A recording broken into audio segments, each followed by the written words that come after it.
Hi, my name is David Green with ExpertVillage.com. Excuse me. The reason why before I said we'll go ahead and hold off on raking out, if we were done with, well, let's say if the customer was not having to supply carpet protector, then we would have gone ahead and raked that, and we would have been done. In this case, we're going to go ahead and show you applying carpet protector, often referred to Scotch Guard or Scotch Guard. DuPont Teflon is the brand that we prefer.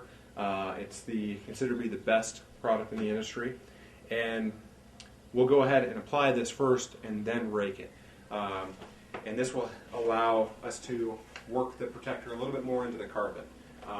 Otherwise, like I said, if we weren't doing the protector, we would have gone ahead and raked it right after the buffing.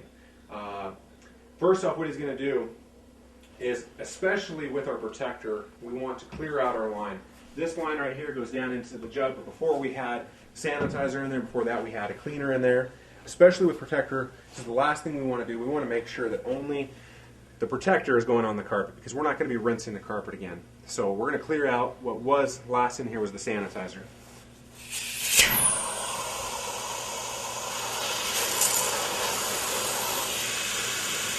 A good 3 to 5 seconds is plenty.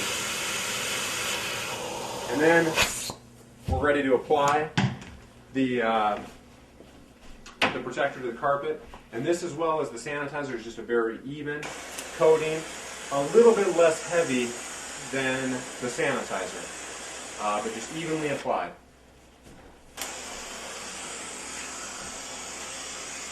And as I said before, this helps the carpet be more soil resistant, stain resistant.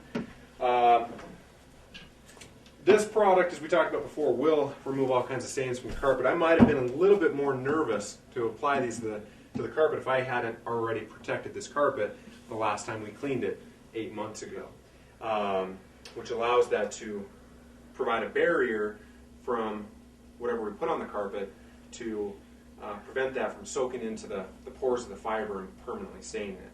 Like I said, think of protector as a protective coating or barrier around the fiber.